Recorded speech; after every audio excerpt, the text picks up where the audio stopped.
Hello. Today we're going to talk about how disability is not applicable to my situation, specifically in regards to autism.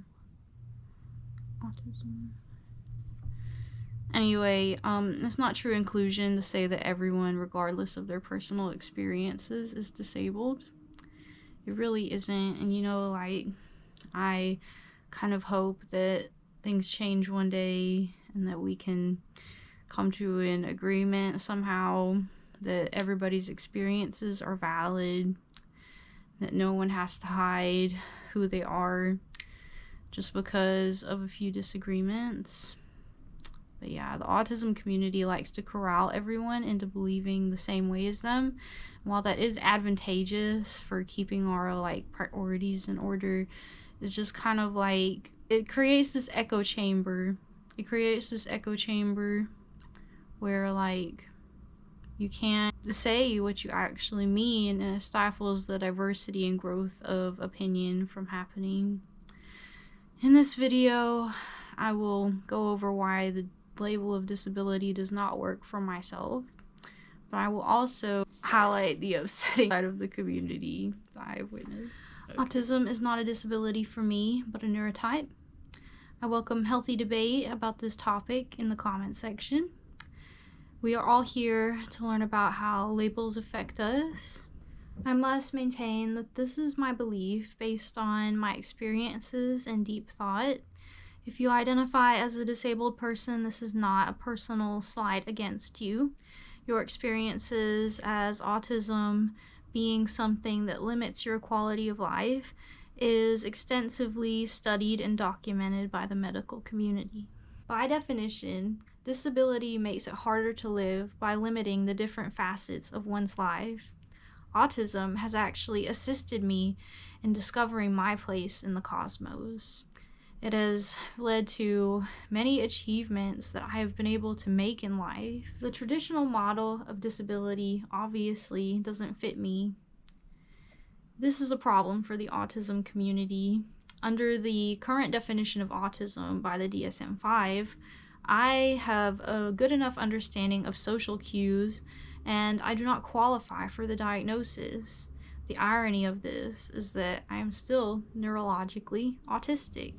Our current definition leaves out a lot of neurotypical passing autistics, and they are not being seen and diagnosed, and that is being fueled by this idea that autism is inherently disabling. What's interesting is that the community seems to be aware of this problem. There have been discussions about the paradigm of autism being a communication disability as a short-sighted view that does not take into account autistics that can network well. Although not all-encompassing of everyone on the autism spectrum, this is a clear contradiction to our functioning present in the socially accepted definition of autism. Speaking about this in the autism community is pretty taboo, as you will be quickly invalidated if you want to voice any sort of similar opinion. Now, this is not the only thing that gets swept under the rug, but I just want to emphasize that it is possible to be proud of being disabled. Many people identify as autistic and disabled, and that is valid. The government has decided it's valid and everything. I simply wish to distinguish between autism and disability when it exists, and I do not seek to rob anyone of their disability status by voicing my opinion. At this point, I want to convey that I am not actually a part of the autism community. Yes, I am autistic, but I do not agree with the limiting social norms that other autistics have created. I am just an observer, and I do not wish to participate in this community personally. For example, popular opinion in the autism community on social media for a long time was that autistic people have no empathy. It was like only a certain kind of empathy, like sympathy or whatever the they wanted to come up with. Anyway, if I had followed that groupthink, I would believe a falsehood about myself, and it would have been very damaging to me. Obviously, it was kind of damaging at the time, to be honest with you. But yeah, obviously that was wrong, And I would not put my trust in this community if I were you. Because of that, please think critically before believing any one idea about autism, especially if it's a sweeping generalization. We are not all the same. Empathy is an individual trait that varies between person to person, not just autistic people. Another setback with this community that I've noticed is that even popular autism YouTubers convey that autism is inherently traumatizing. And this is because a large percentage of us go through trauma and don't know how to differentiate it from autism. Ironically, this plays into the narrative Autism Speaks has created about autism just being a tragedy. This belief is so embedded in the community that if you say that your experience with autism has been a positive one actually, then you will be shut down and labeled a savant. Of course, I don't need to go into why the word savant is problematic and all of that. And of course, enjoying your life and just being, that has actually nothing to do with intelligence level. That's actually an ableist sentiment to have. You'll find that a lot of autistics in the community have internalized ableism. And this is why I have a lot of problems relating to autistics online in the first place. Along the same vein, people use high-needs autistics as a gotcha to police what you can and cannot say when what you feel is true to your own life. They say autism can't be nice for you because other people with the same condition are struggling. This stifles positive progress from being made because no one is allowed to exist enjoying their life or even say as much. But autism can be positive, and I'll have a video about all the reasons why. As for high needs autistics, they act the way they do because it's who they are, not because they fit a certain label. Their lives are not tragedies.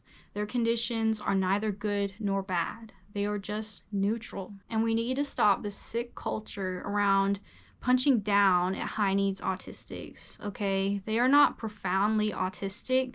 No one is. Autism is a neurotype.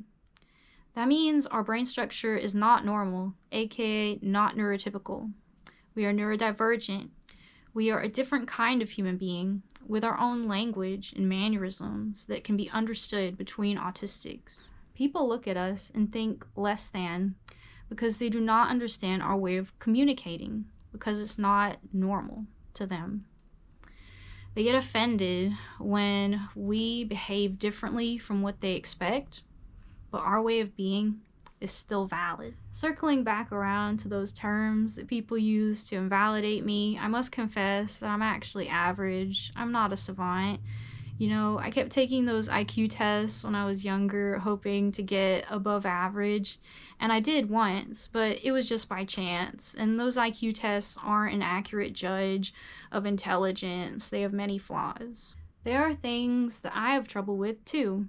I can't do math or understand orders when they're spoken to me. Of course, this is not a disability or a learning disability of any kind. This is just something that I can't do. Everyone has things that they can't do, Again, not everything should be classified as a disability. Nobody should be forced to don a label that they don't resonate with. I'm actually on disability, guys, but that doesn't resonate with how I view myself personally. Our arbitrary construct of disability really hinges on who contributes and who doesn't contribute to the system. And diversity of how we see ourselves is what really matters here. Autism is not a disorder either, nor is it developmental. It isn't something to bemoan. It isn't the crux of all your problems.